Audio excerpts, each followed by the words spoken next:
Oi, pessoal, tudo bem? Para você que não me conhece, o meu nome é Serena Alves, eu sou professora de Arquivologia do Direção Concursos e desde o adiamento da prova de escrivão da Polícia Federal, em março, eu tô com uma série de iniciativas, tanto aqui no YouTube quanto no Instagram, para poder continuar te acompanhando, até a prova.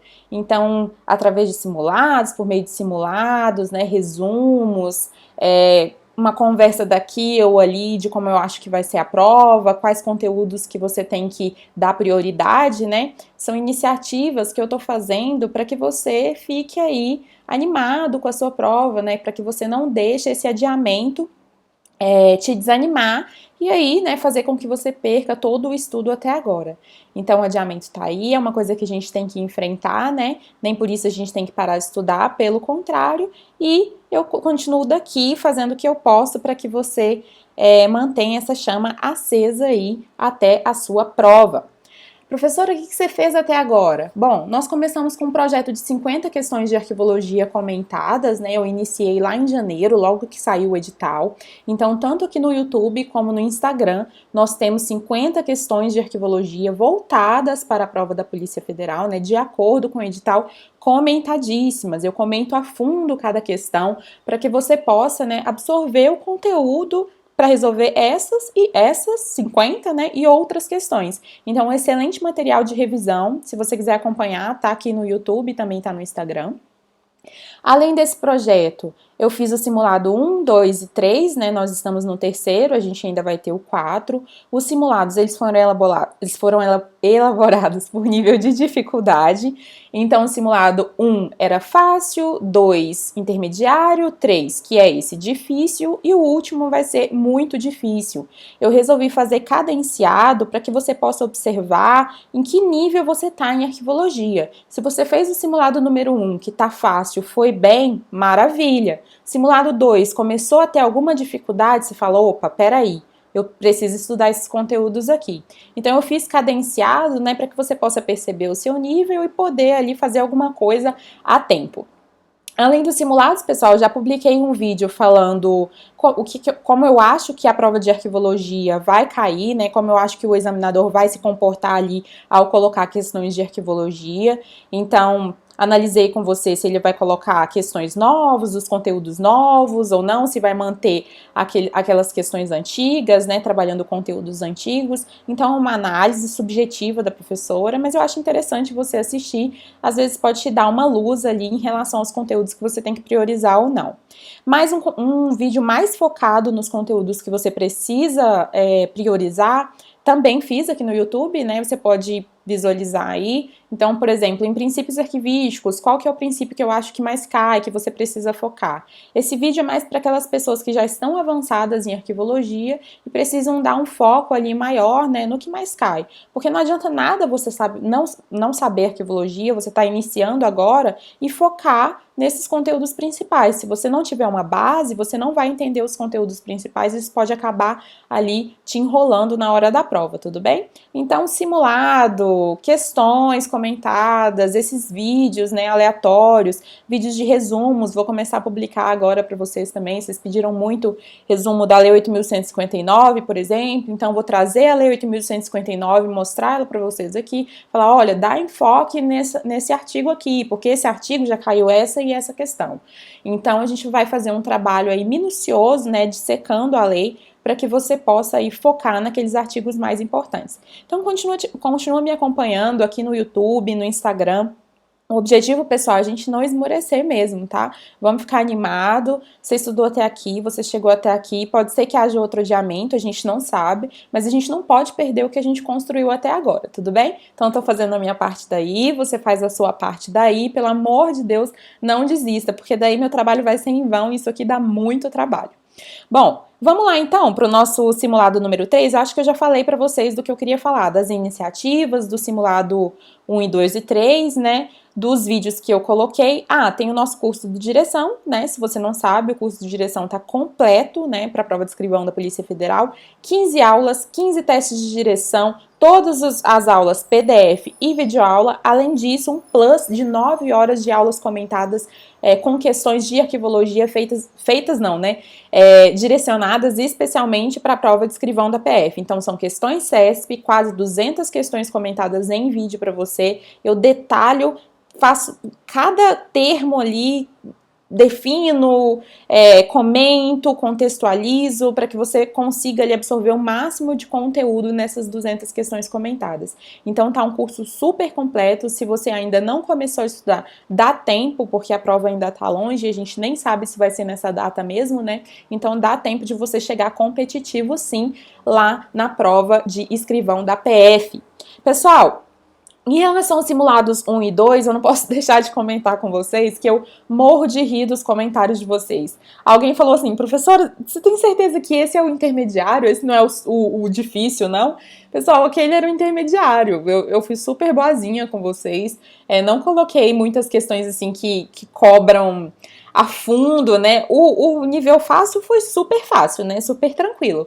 A maioria das pessoas falaram, professora, acertei 12 de 12, 11 de 12, pouquíssimas pessoas falaram que não foram bem. Mas assim, de uma forma geral, super tranquilo o simulado número 1. Aí o 2, o intermediário, que eu já comecei ali a dar uma pitadinha, né, de dificuldade. O pessoal já tava falando que tava muito difícil, que errou tudo. Mas, gente, a hora de errar é agora. Se você errou ali, pessoal, teve gente que errou, sei lá, 3 questões e ficou triste por isso. Mas, cara, você errar 3 questões no simulado de 12 questões, não é ruim não, é bom demais. Então, essas 3 questões que você errou, vai lá ver por que você errou. É falta de conteúdo? É interpretação? É o quê? Você pensou além do que você deveria pensar? Então, agora é o momento de você fazer o simulado, identificar o que está acontecendo, né? Qual que foi o erro ali, para que você não erre, né, futuramente. Então é para isso que serve. Não fique triste. Pessoal que tá tirando 12 tá ficando triste, não tô entendendo. Vocês são muito exigentes com vocês mesmos. Tem que aproveitar as oportunidades, pessoal. E erro também é oportunidade, tudo bem? Então, nós vamos partir agora para o nosso simulado número 3. Esse é um simulado intermediário. Desculpa, esse é um simulado difícil. O intermediário foi o 2. O simulado muito difícil será o número 4. O número 3, pessoal, como vocês puderem observar aí, eu peguei um pouquinho mais pesado, né? Mas também, assim, não é aquela coisa impossível de responder, não. Pode ser que você tenha tido um pouco de dificuldade, porque como eu fiz no simulado 1 e 2, é uma quantidade muito variada de questões, né? Então, eu falo de praticamente todo o edital de arquivologia de escrivão para PF nessas questões. Então, fica difícil você estar pensando aqui em gestão de documentos e logo depois tá estudando, por exemplo, normas de descrição, né? É bem heterogêneo o conteúdo. No simulado número 4, vocês vão ver que eu vou fazer diferente. Mas, enfim, são questões mais difíceis, não são questões impossíveis de resolver. Se você não acertar, não fica triste, vê os erros e bola pra frente, tudo bem? Vamos lá, então, para a nossa questão número 1. Professora, você fala demais. Eu falo mesmo. Adoro falar. A gente nessa pandemia, não tem muita gente para conversar, então eu tô conversando com vocês. Pessoal, vejam o cronograma, vocês viram que eu adiantei um simulado, né? Porque eu queria que vocês não perdessem a cadência aí na resolução. Então, ao invés de pular uma semana, como eu disse que pularia no início, eu adiantei um simulado e agora a gente está fazendo, toda semana tem um simulado, né? Então, olham o cronograma aí e vamos partir então para a nossa primeira questão. Boa sorte para todo mundo, espero que vocês acertem. Se tiver dúvida, pessoal, pode colocar aqui embaixo, estou sempre respondendo os comentários de vocês. Pessoal, primeira questão. A legislação é a principal fonte de conhecimento dos prazos de guarda da maioria dos documentos constantes na tabela de temporalidade. Então, ele está falando que a legislação, pessoal, eu acho que eu vou chegar um pouquinho mais perto aqui. Acho que fica melhor. Se vocês tiverem dificuldade aí de visualizar, vocês podem baixar, tá aqui embaixo, viu, o PDF, vocês já têm aí, porque vocês fizeram um simulado, mas vocês podem baixar e acompanhar, porque aqui não tem como eu ficar aqui e ficar uma boa visualização para vocês. Mas enfim, ele tá falando que a legislação, pessoal, é a principal fonte de conhecimento dos prazos de guarda da maioria dos documentos constantes na tabela de temporalidade. Então, por exemplo, eu tenho um documento que fica 5 anos na fase corrente, 5 anos na fase intermediária e depois é eliminado, beleza? Aí o que a questão está falando? Ela está falando que esses prazos, pessoal, que a construção desses prazos são feitas a partir da legislação. E você sabe que isso não é verdade. Por que isso não é verdade? Porque a gente não tem a Comissão Permanente de Avaliação de Documentos, e essa Comissão Permanente de Avaliação de Documentos, que é a CEPAD, não é a comissão responsável por analisar a documentação, ver a importância desses documentos ao longo do ciclo vital e determinar por quanto tempo cada documento vai ficar em cada fase do ciclo de documentos? Pois é a CEPAD que vai definir isso. Ela pode analisar legislações relacionadas àquela documentação e levar em consideração nessa decisão? Pode, não tem problema nenhum. Mas a legislação em si, pessoal, não é a principal fonte de conhecimento dos prazos de guarda, não. A principal fonte, pessoal, vai ser a análise daquela documentação, a importância daquela documentação. Por que esse documento tem que ficar 10 anos na fase corrente? Ele vai ter que ser utilizado 10 anos? 10 anos ele vai ser utilizado como recurso de informação para desenvolver alguma atividade institucional? Então, se for, é isso, a CEPAD vai decidir por isso. Se não, né, se esse documento foi criado, cumpriu as finalidades pelas quais ele foi criado, né? E aí, dentro de um ano, por exemplo, por que esse documento vai ficar lá na fase corrente? Não tem sentido nenhum. Ele pode ser transferido, ele pode ser eliminado, ele pode ser recolhido. Então, essa análise quem vai fazer é a CEPAD. A legislação, assim como outros elementos, são levados em consideração. Mas você falar que a legislação é o principal elemento a ser levado em consideração? A gente tem aí uma questão incorreta.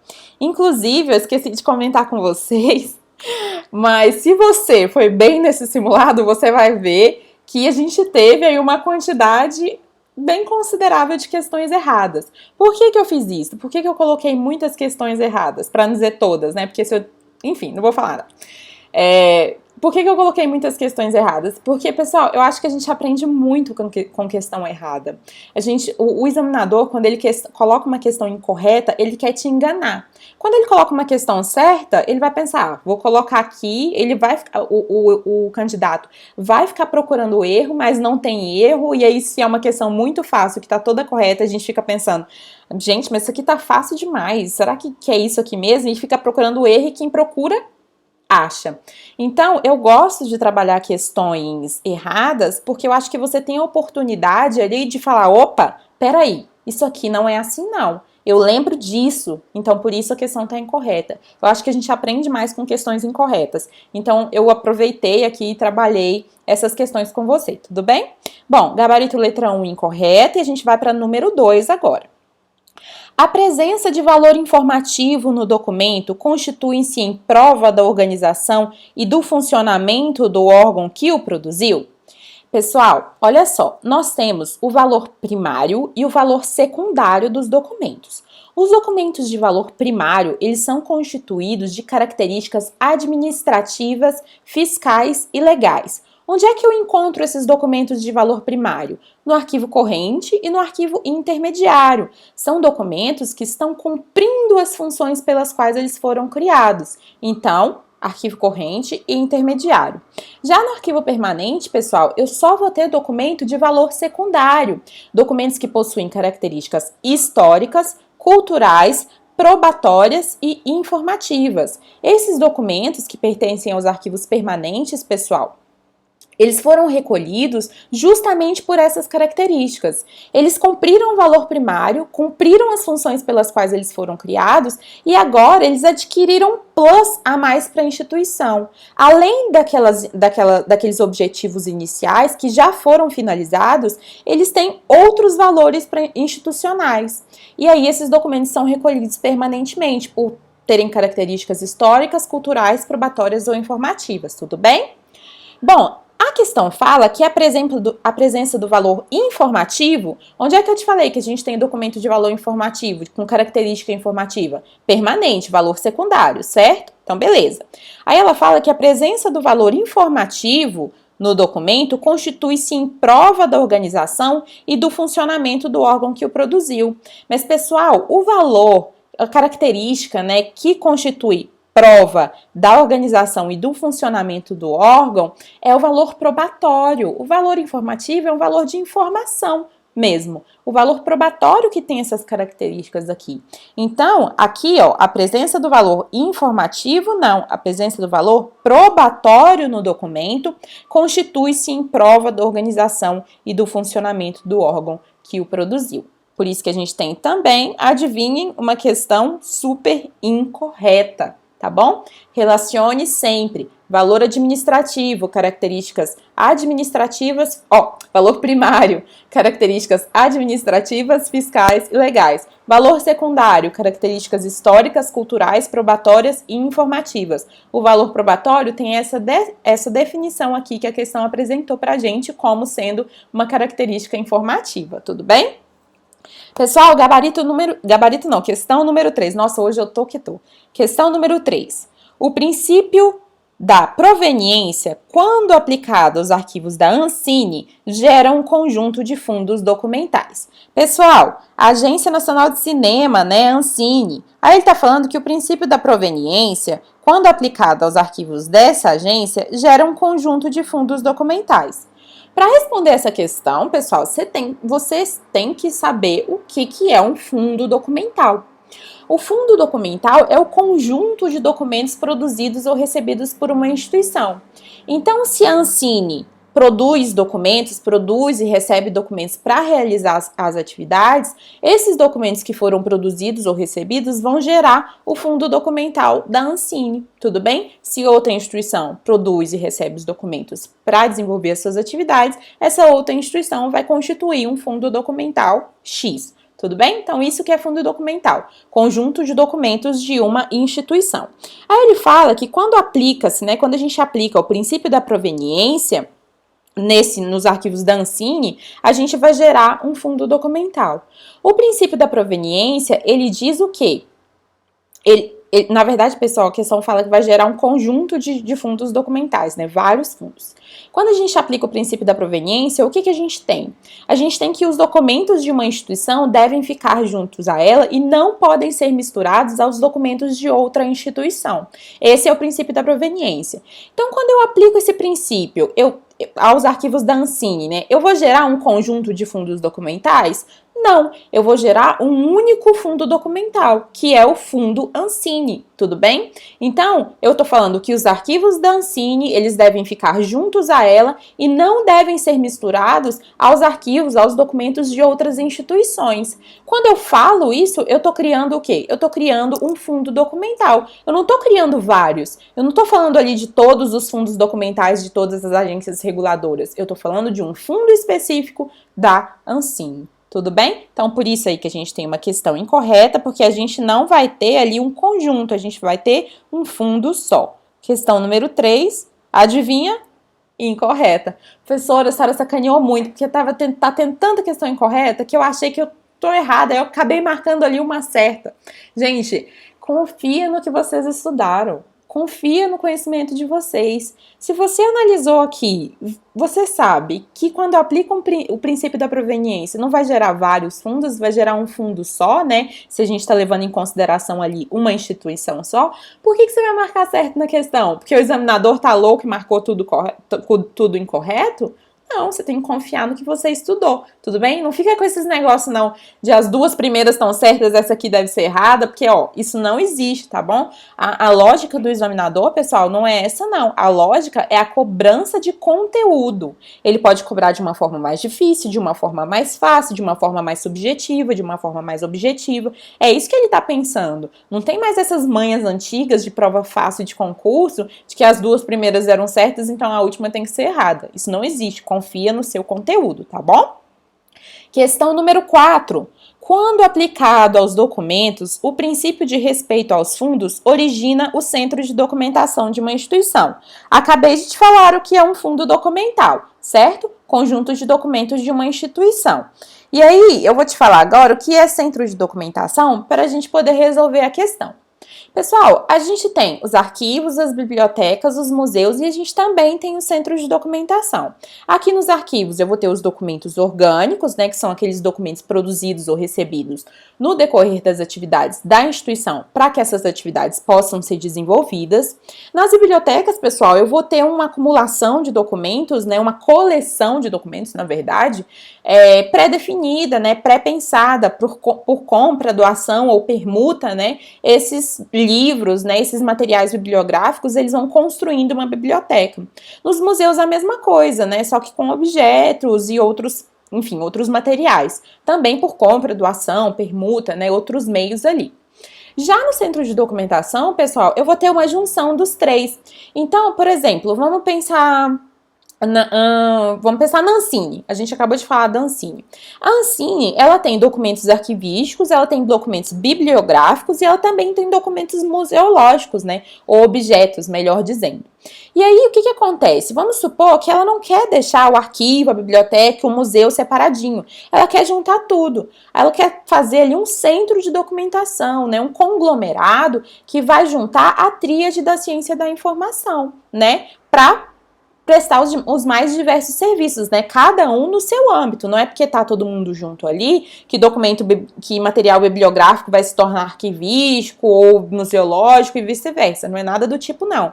É só uma postura, né, que a instituição tem de reunir ali aqueles objetos de informação, né, para deixar todo mundo junto, né? E aí fazer atividades que envolvam os três ali de uma forma mais fácil, né? É nesse sentido. Tudo bem? O centro de documentação, então, a gente vai ter o arquivo, a biblioteca e o museu da instituição. Pode ser que seja só o arquivo, a biblioteca, ou só o museu e a biblioteca, enfim, vai depender do que a instituição escolher. Então, o centro de documentação vai reunir ali essa tríade, beleza?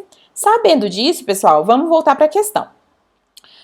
Quando aplicado aos documentos, o princípio de respeito aos fundos vai originar o centro de documentação da instituição? Então, o princípio de respeito aos fundos, pessoal, ele vai falar o quê? Que os documentos, de uma instituição, eles não podem ser misturados aos documentos de outra instituição.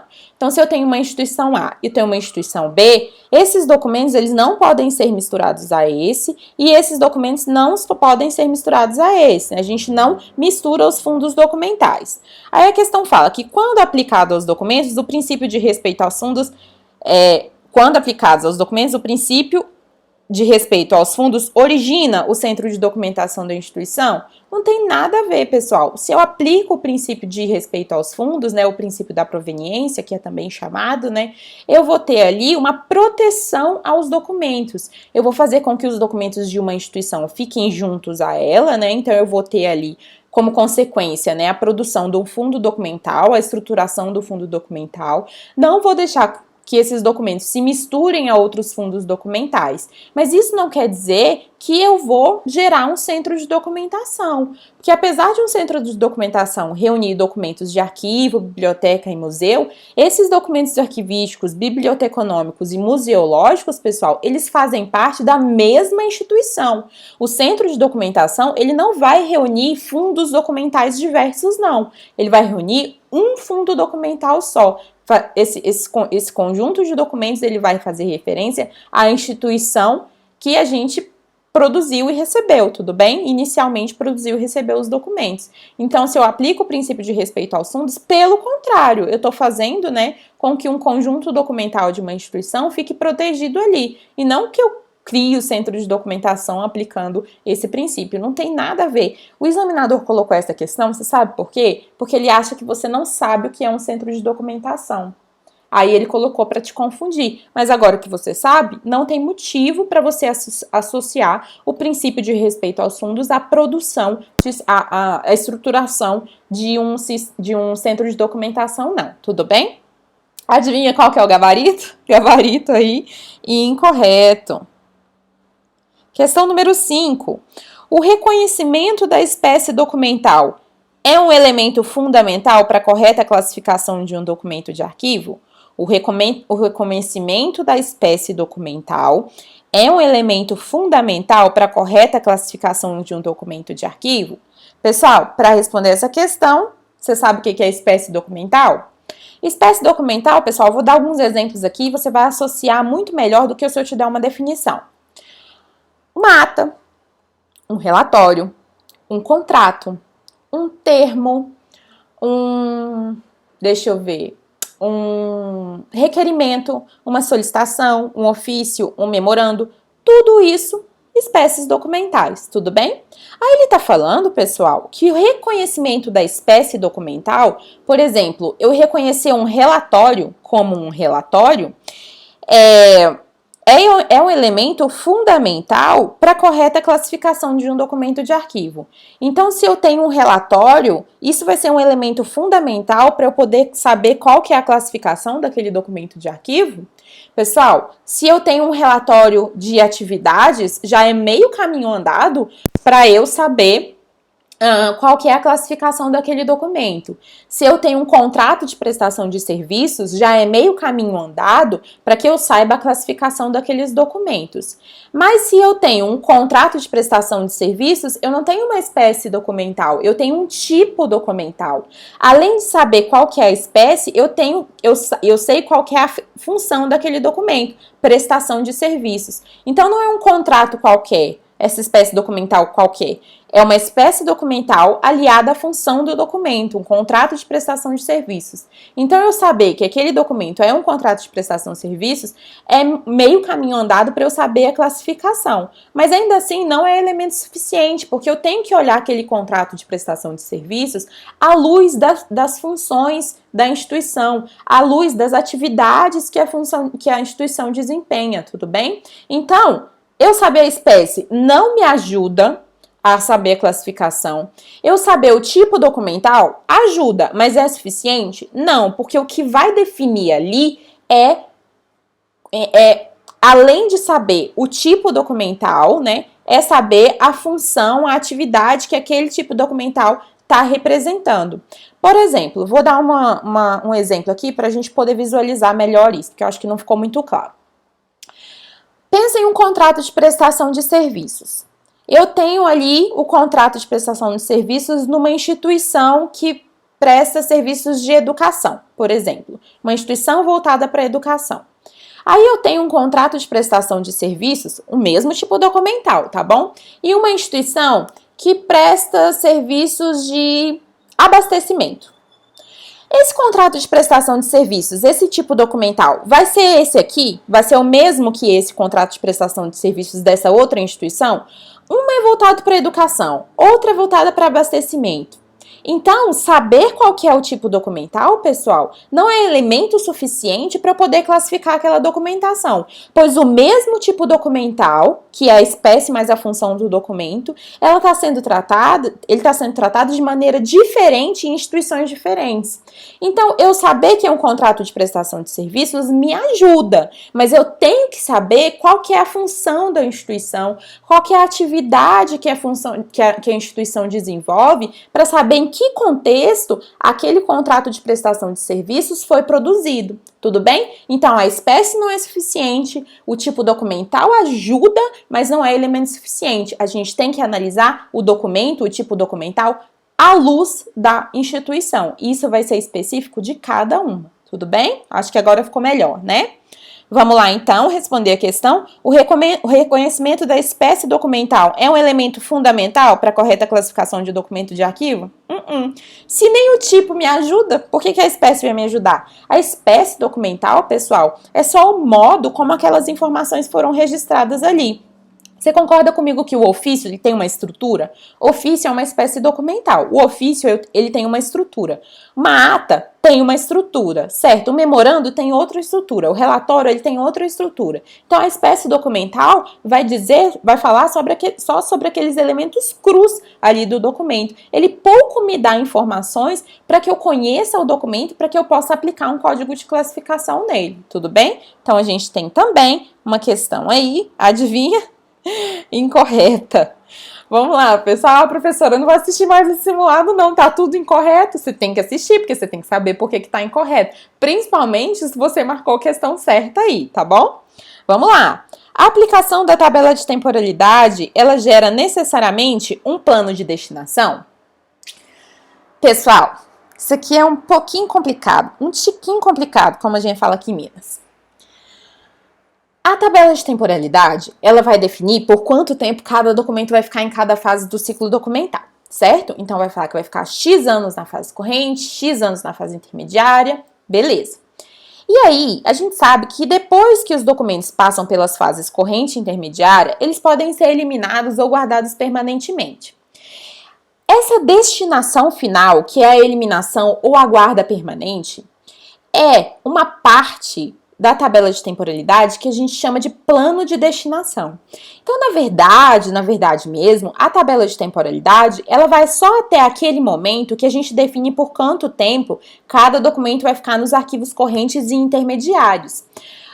A guarda permanente, assim como a eliminação, são destinações finais dos documentos. E essas destinações finais, né, essas duas destinações, elas são chamadas de plano de destinação. Mas fica tudo acoplado ali, né? Na verdade, fica tudo mesmo acoplado, porque a gente tem a primeira coluna, normalmente, viu, pessoal?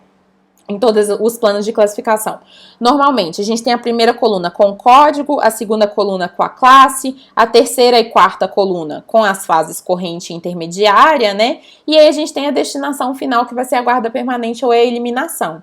Então, na verdade, tanto o plano de classificação, quanto a tabela de temporalidade e o plano de destinação, eles estão ali num único instrumento. Só que o plano de classificação, né, ele é mais separado, né, porque ele representa só as classes, e a tabela de temporalidade e o plano de destinação, eles ficam ali mais unidos porque ambos determinam coisas para o documento, né? Só que a tabela de temporalidade vai definir tempo, né, para a fase corrente intermediária, e o plano de destinação vai definir se os documentos serão eliminados ou guardados permanentemente. Dito isso, né, sabendo aí dessa confusão que a gente tem na construção desse instrumento, a gente pode responder a questão. A aplicação da tabela de temporalidade, ela vai gerar um plano de destinação? Não, ela não vai gerar um plano de destinação. Eu falar por quanto tempo cada documento vai ficar na corrente e na intermediária, não vai gerar um plano de destinação. O plano de destinação, ele já está ali incrustado na tabela de temporalidade, né? A destinação final já está incrustada na tabela de temporalidade. Então, a tabela não vai gerar um plano de destinação. É tudo ali a mesma coisa, tudo bem, pessoal? Por isso que a gente tem, mais uma vez, questão incorreta.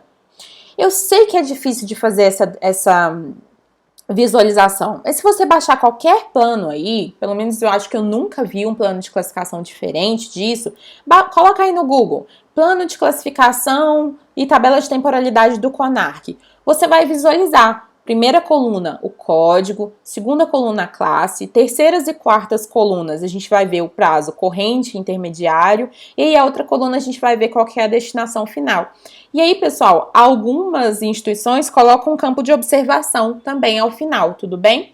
Então, é tudo ali a mesma coisa, tanto o plano quanto a tabela, quanto tanto o plano de destinação, quanto a tabela de temporalidade, quanto o plano de classificação, tá tudo ali no mesmo instrumento, só que a gente separa, né, o plano de classificação, código e a própria classe. A tabela de temporalidade, fase corrente e intermediária. O plano de destinação, destinação final. Só que a destinação, o plano de destinação, né, que vai definir se os documentos vão ser recolhidos para o arquivo permanente ou eliminados, ele tá ali dentro da tabela de temporalidade. Por isso que a tabela não gera o plano, tá bom? Questão incorreta.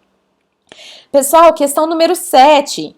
As funções arquivísticas foram desenvolvidas a partir da teoria das 3 idades documentais, com o objetivo de subsidiar o diagnóstico da situação arquivística. Então, ele está falando aqui de funções arquivísticas, está falando que as funções foram desenvolvidas a partir da tabela de temporalidade, da tabela de temporalidade não, da teoria das 3 idades. Então, ele está falando que as funções, né, foram desenvolvidas a partir da teoria. Então, tem a teoria primeiro, né, tem as funções arquivísticas depois, e ele fala ainda que é com o objetivo de subsidiar o diagnóstico. Mas, pessoal, para a gente responder essa questão, vamos lembrar aqui o que é diagnóstico, o que é função e o que é teoria das 3 idades. Diagnóstico arquivístico, instrumento, pessoal, que o arquivista tem para conhecer uma documentação que foi produzida, utilizada e arquivada. Isso gera o quê? Produzir, utilizar e arquivar, sem tratamento arquivístico. Gera uma massa documental acumulada. O que é uma massa documental acumulada? É um conjunto de documentos que ninguém sabe o que tem. Então a gente não sabe quantidade de documentos, não sabe quais documentos, não sabe quem produziu, quando produziu, se poderia ou não ser eliminado, qual que é o estágio de conservação daqueles documentos, qual que é o estágio de preservação, está acontecendo alguma coisa ali com aqueles documentos, tem algum agente, né, danoso, né, atingindo aqueles documentos, qual que é o tipo documental, as espécies, a forma, o formato, né, o estágio de evolução. Então a gente não sabe nada sobre uma documentação que só foi produzida, utilizada e arquivada. Isso é uma massa documental acumulada. Quando as instituições fazem isso, e é super comum no Brasil, tá? A gente não tem tratamento arquivístico desde o início, e aí o que acontece? As instituições chamam os arquivistas, e os arquivistas, a primeira coisa que eles fazem é entender esse conjunto documental por meio do diagnóstico. Então eles vão analisar ali a documentação e vão ter respostas, né, de como está do panorama daquele conjunto documental ali. Qual que é, né, a visão daquele conjunto documental. Sabendo o que tem, pessoal, é possível, né, dar soluções, é possível dar um prognóstico. Então, o arquivista vai lá, conhece a documentação nos seus mais diversos níveis e daí ele dá um prognóstico, né, o que fazer com aqueles documentos. Então, isso que é o diagnóstico arquivístico. A teoria das três idades, né? Arquivo corrente, intermediário e permanente. E as funções arquivísticas são as nossas 7 funções arquivísticas. Aí ele está falando que as funções arquivísticas foram desenvolvidas a partir da teoria das três idades. Nada a ver. Função arquivística produção foi desenvolvida a partir da teoria das três idades? Nada a ver. Função arquivística descrição, difusão, desenvolvidas a partir da teoria das três idades? Não. Essas funções, pessoal, são procedimentos arquivísticos, né? São termos arquivísticos, termos técnicos arquivísticos que a gente utiliza para desenvolver, né, o trabalho, assim como qualquer outra profissão. Os médicos, por exemplo, eles não têm termos ali que ajudam a realizar os procedimentos? Pois é, assim como os arquivistas. A gente também tem esses termos técnicos, né, que são as funções arquivísticas que nos ajudam a desenvolver as nossas atividades. Mas essas funções, esses procedimentos, esses termos, eles não geram a teoria das três idades. Pelo contrário, a teoria das três idades é uma sistematização dos documentos, né, dependendo do valor que eles estão tendo ali para a instituição em determinado momento do seu ciclo de vida. Tudo bem? E aí, pessoal, expliquei então o que é os três, e ele fala que as funções foram desenvolvidas a partir da teoria, já falei que é incorreto, com o objetivo de subsidiar o diagnóstico? Não, pessoal. O diagnóstico, na verdade, é que vai verificar essas funções arquivísticas. O diagnóstico que vai identificar ali, vai conhecer a documentação aplicando as funções arquivísticas. Então, eu tenho um diagnóstico, a partir do diagnóstico eu aplico as funções arquivísticas e eu conheço a documentação, né? E aí, depois que essa documentação ali foi mapeada, né, por meio do diagnóstico, a gente vai poder estabelecer a teoria das três idades na instituição. Então, essa questão, ó, lombradíssima, não tem nada a ver. Questão incorreta. Não é novidade para ninguém. Vamos lá, pessoal. Questão número 8. A forma autorizada do nome, combinada com outros elementos de informação que identificam e descrevem a entidade nomeada, integra a área de contextualização. Aí você vai falar, professora de Deus, eu não sei nem por onde começar isso aqui. Eu não sei nem, a partir desse momento eu larguei o simulado. Eu não sei o que fazer. Eu não sei nem o que esse trem tá falando. Pessoal, calma. Esse é um novo conteúdo que foi cobrado no seu edital de escrivão da Polícia Federal. Normas de descrição arquivística. E aí ele tá falando especificamente de uma norma aí, né? Ele tá falando, pessoal, da descrição de funções de arquivos.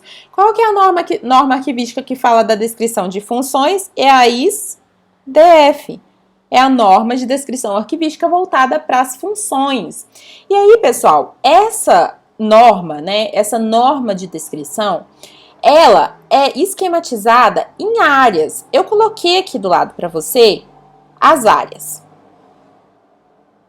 Foi aqui que eu coloquei? Não, foi aqui. Não, coloquei aqui para você. Tá vendo? Dentro de uma norma de descrição arquivística, né, que é a IS-DF, voltada para a descrição das funções, então, eu vou ter a área de identificação, a área de descrição, a área de relacionamentos, a área de controle. São 4 áreas. Cada norma de descrição arquivística vai sistematizar ali as informações com áreas diferentes, tudo bem? A da SDF é essas áreas aqui. Sabendo disso, olha aqui a questão. A forma autorizada do nome, combinada com outros elementos de informação que identificam e descrevem a entidade nomeada, integra a área de contextualização. Olha aqui de novo para as áreas. Você está vendo a área de contextualização aí? A SDF não tem área de contextualização. Não tem área de contextualização. É por isso que a questão está incorreta. Beleza, a gente já sabe que a questão está incorreta e a gente já sabe por que a questão está incorreta. Aí você vai falar, professora, eu tenho que saber todas as áreas de todas as normas? Tem, pessoal. Eu acredito, assim, eu até tenho falado isso muito no Instagram e em vídeos que eu faço aqui, né, tentando, assim, analisar, né, como é que poderia vir a nossa prova.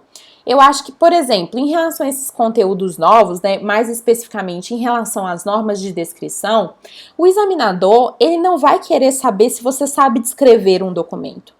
Ele vai querer saber se você sabe qual é a estrutura das normas de descrição. Então, numa norma de descrição, eu tenho elementos obrigatórios, por exemplo. Todas as normas de descrição, ela tem os elementos obrigatórios, né? Na NOBRAD, eu vou ter certos tipos de elementos. Na ESADG, eu vou ter certos tipos de elementos. Na SDF, eu vou ter outros elementos. Na NOBRAD, eu vou ter áreas específicas, a mesma coisa na ESADG, a mesma coisa na SDF e em outras normas de descrição. Essa estrutura, ele cobra para arquivistas, porque esse é um tema, norma de descrição, é um tema comum em provas para arquivistas.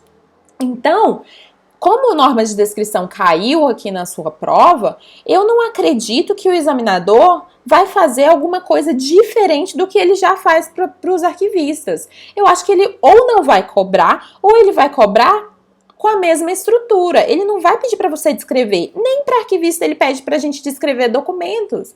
Então, eu acho que a gente tem que ir no rumo, né, que a maré tá levando. Se a gente já sabe que em provas de arquivistas as normas de descrição, né, são cobradas a partir das estruturas ali, por que a gente vai estudar de outra forma? Ele, no máximo, vai te cobrar a mesma coisa que ele está cobrando para arquivista. Então, saber quais são os elementos obrigatórios, saber quais são as áreas, né, quais são as características ali de cada norma, é o máximo que você tem que ir. Se você é meu aluno do direção, você já sabe que tá tranquilo, né? A gente mapeou isso tudo certinho, cada norma tem centenas de páginas, é impossível de você estudar tudo. Mas lá no curso de direção, você já sabe, a gente tem tudo estruturado, tudo certinho. Te falei quais são os elementos obrigatórios de cada uma, quais são as áreas de cada uma, o que você tem que observar ali de mais importante, né? Então a gente já tem isso tudo coberto.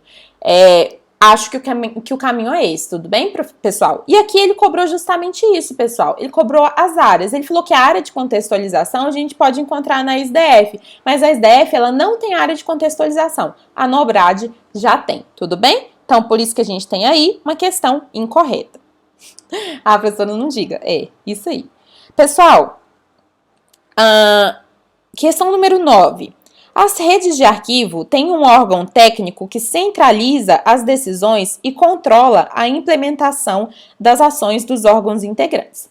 Na sua prova, caiu sistemas e redes de arquivo, tudo bem? Então, conteúdo aí que normalmente não é cobrado, né? É cobrado em provas para arquivistas, mas a gente teve, então, esse conteúdo cobrado na sua prova. O que se estuda em sistemas de rede de arquivo? É super simples, pessoal. Conceito de sistema, conceito de rede, e dentro de sistema, as bancas costumam cobrar demais o SIGA e o SINAR, que são os dois sistemas mais importantes que a gente tem. Então, o que ele está cobrando aqui é isso. Ele está falando de rede de arquivo, dando as características da rede, e a gente vai ver se é isso mesmo. As redes de arquivo têm um órgão técnico que centraliza as decisões e controla a implementação das ações dos órgãos integrantes? Redes de arquivo, pessoal, são um conjunto de pessoas ali que se reúnem, né, de órgãos que vão se reunir com autonomia para desenvolver alguma atividade em prol do bem comum. Mas não tem ninguém que comanda a rede. Esse comando é uma característica dos sistemas de arquivo. Nos sistemas, eu vou ter um conjunto de instituições, né, que vão se reunir também para um bem comum, só que eu vou ter um órgão central. Sempre vou ter um órgão central no sistema de arquivo. E esse órgão central vai ditar o que os órgãos integrantes têm ou não que fazer, tudo bem? Diferente das redes de arquivo. Então, quando ele coloca aí que as redes de arquivo têm um órgão técnico que centraliza as decisões e controla a implementação, o correto seria a gente falar aqui de sistemas. Professora, dá um exemplo aí de sistema de arquivo. Como eu falei, o SIGA e o SINAR. O SINAR, por exemplo, Sistema Nacional de Arquivos. Quem que é o órgão central, o órgão de comando do SINAR? O CONARC. E do SIGA, quem que é o órgão central de comando? O Arquivo Nacional. Aí, o SINAR, então, por exemplo, tem como órgão central o CONARC. Então, o CONARC vai ditar ali como é que as atividades devem ser desenvolvidas. E é isso que a questão está falando aqui, só trocou rede por sistemas, tudo bem? Pessoal, eu sei que esse é um tema que você não está acostumado, mas, cara, é muito tranquilo. Uma videoaula, eu gravei isso em uma videoaula, super tranquilo de você entender, e você consegue resolver qualquer questão de sistema em rede de arquivo. Então não tem por que preocupar, tá bom? É só novo, mas todo o conteúdo, pessoal, um dia foi novo, concorda? Então é só enfrentar. Questão número 10. A elaboração de instrumentos de pesquisa relativos à descrição e à localização dos documentos no acervo está incluída na gestão de documentos. Pessoal, elaboração de instrumentos de pesquisa relativos à descrição de documentos, a gente faz na gestão de documentos? A gestão de documentos, ela vai englobar as fases corrente e intermediária. Eu só tenho gestão de documentos nas fases corrente e intermediária. Ah, professora, mas eu vi uma questão no que concursos que foi dada como correta, que fala que a gestão de documentos ocorre nas fases corrente, intermediária e permanente.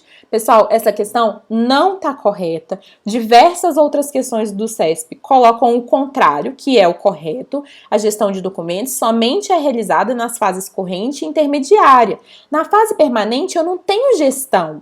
Os documentos, eles já foram recolhidos, então eles vão ter outras atividades ali. Eles não vão ter atividades de gestão.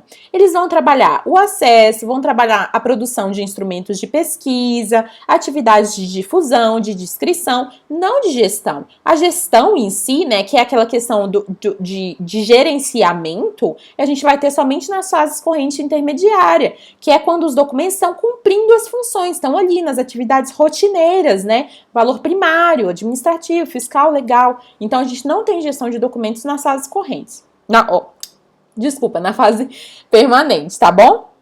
E aí ele fala aqui que a elaboração de instrumentos de pesquisa relativos à descrição e à localização dos documentos no acervo está incluído na gestão de documentos, mas não tá não. A gente não tem elaboração de instrumento de pesquisa, pelo menos não é o que cai em prova. Pode ser que eu tenha instrumento de pesquisa? Fase corrente intermediária? Pode ser, pessoal, mas não é usual. Eu não tenho por que produzir instrumentos de pesquisa para documentos que vão ser eliminados. E por que eu vou gastar tempo ali produzindo instrumentos de pesquisa em documentos que vão ser eliminados? Eu vou produzir instrumentos de pesquisa para aqueles documentos que foram recolhidos para o arquivo permanente, para poder ajudar o cidadão quando ele for procurar aquela documentação. Eu não faço isso para documentos em fase corrente intermediária. Eu nem sei qual é a destinação deles. Então, pessoal, não é que não pode acontecer, é que não acontece, não tem motivo, tá bom? Então, produção de instrumentos de pesquisa, fase permanente. Fase permanente faz parte da gestão de documentos? Não faz parte da gestão de documentos. Por isso que a nossa questão aí tá incorreta. Beleza? Bom demais? Vamos para a próxima, então. Professora, eu tô muito confusa, não sei o que tá acontecendo. Gente, tem que ter calma. Eu tô falando as coisas aqui, vai anotando. Quando você fizer mais questões, por exemplo, que fala sobre esse ponto de gestão de documentos somente na fase corrente intermediária, você vai falar, opa, peraí, a professora já falou sobre isso. E aí você vai acertando as questões com o passar do tempo. Assusta, mas a partir do momento que você anota, você tem isso no seu material, as outras questões, elas vão ficando muito fáceis. É como o caso dos sistemas e redes de arquivo. Tá lá no seu edital de escrivão da PF. Sistemas e redes de arquivo. Você vai desesperar. Não sei o que é isso. Mas eu já te falei que você tem que saber a definição de sistemas, a definição de redes, saber as características de cada um, saber quais são os dois principais sistemas e saber quais são os órgãos centrais desses sistemas. Então, não tem por que desesperar. A partir do momento que você anota isso, as outras questões, elas não inovam, pessoal. Elas trazem sempre a mesma perspectiva. Obviamente, ali, né, tentando te enrolar de um jeito ou de outro, mas se você tem o conteúdo, se você sabe o que é as definições de cada um, não tem como errar, tá bom? Então, é só ter calma e anotando tudo. Aproveita essa oportunidade dessas trilhões de questões erradas aqui para anotar o que eu te falei, assiste o vídeo de novo e aí é isso aí, bola pra frente. Questão número 11, estamos terminando. Na divulgação de informações de interesse coletivo ou geral, produzidas ou custodiadas por órgãos e entidades públicas, deve constar, no mínimo, o registro das receitas dessas instituições?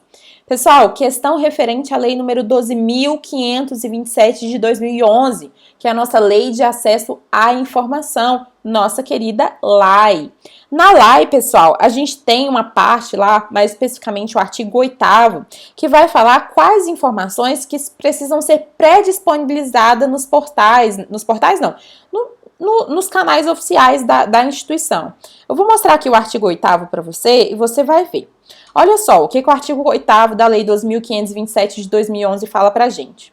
Ele fala que é dever dos órgãos e entidades públicas promover, independente de requerimentos, a divulgação em local de fácil acesso, no âmbito de suas competências, das informações de interesse coletivo ou geral por eles produzidas ou custodiadas.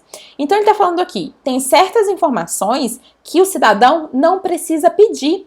A instituição, ela já tem que pré-disponibilizar. Uma dessas informações, pessoal, é o que a questão está falando, né? Da questão das despesas. Deixa eu achar aqui o artigo para você. Aqui, ó. Registro das despesas. Então, os registros das despesas das instituições, elas já têm que estar pré-disponibilizadas em local de fácil acesso, normalmente nos portais, né, oficiais da instituição, para que o cidadão não precise pedir, já vai estar lá disponível para ele. Ah, professor, então essa questão é certa, né? Essa questão, tranquilo, a única questão certa do simulado número 3. E aí eu te falo que não, essa questão também está incorreta, porque aqui ele não coloca despesa, pessoal, ele coloca receita, e o que a instituição tem que disponibilizar previamente não é receita, é despesa. Tenso, né? Uma palavrinha. Mas é muito importante, pessoal. A gente quer saber o que a instituição gastou, certo? Então, as despesas que nos interessam. Por isso que tem que estar pré-disponibilizado, beleza? E não as receitas. Então, mais uma vez, sinto lhe informar, questão aí incorreta. E a gente vai para número 12. Duvido que você saiba o gabarito. Pessoal, questão número 12. O SIGAD é um sistema de gestão eletrônica de documentos que agrega funcionalidades de um sistema de protocolo? Pessoal, o que é um SIGAD? Sistema informatizado de gestão arquivística de documentos. Pessoal, o que é um sistema informatizado de gestão arquivística de documentos? A gente não tem a gestão de documentos convencional, nos suportes convencionais? Eu não tenho ali a gestão de documentos? Pois é, quando eu pego esses documentos e produzo, né, em meio digital, quando eu produzo os documentos em meio digital, eu tenho que continuar fazendo a gestão de documentos. Não é porque eu mudo o suporte que eu deixo de aplicar a gestão de documentos, tudo bem? Só que aí, ao invés de ter uma gestão de documentos convencional, eu vou ter uma gestão de documentos automatizada. Eu vou ter um sistema informatizado de gestão arquivística de documentos. Professora, é diferente? São duas gestões? Não, é a mesma gestão, os mesmos procedimentos aplicados em suportes documentais diferentes. Então, isso que é o SIGAD. É um sistema informatizado da mesma gestão de documentos que eu tenho nos suportes convencionais. Tudo bem? Então, SIGAD, Sistema Informatizado de Gestão Arquivística de Documentos.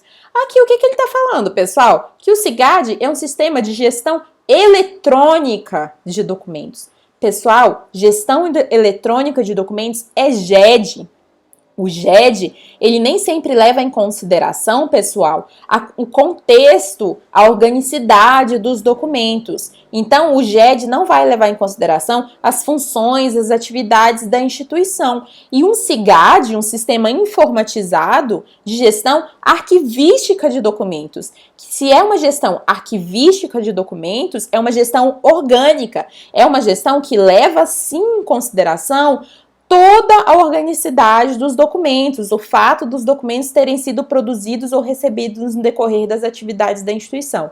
Então, o SIGAD, ele não é GED. O GED nem sempre incorpora a organicidade, tudo bem? E o SIGAD, ele sempre vai incorporar a organicidade. Do contrário, ele não seria um sistema informatizado de gestão arquivística de documentos. Ele seria só um sistema informatizado de documentos. Se não é arquivístico, não importa pra gente. Se não é arquivístico, pessoal, a instituição só produz, utiliza e arquiva. E se a instituição só produz, utiliza e arquiva, a gente vai formar massas documentais acumuladas, das quais ninguém sabe nada, ok? Isso não é interessante pra gente. O que é interessante pra gente é um sistema ou uma gestão de documentos arquivística, tudo bem? Que leve em consideração a organicidade dos documentos. Do contrário, a gente só tem um GED. Então, pessoal, o SIGAD é um sistema de gestão eletrônica de documentos? O SIGAD é um sistema informatizado de gestão arquivística de documentos. O SIGAD, ele pode agregar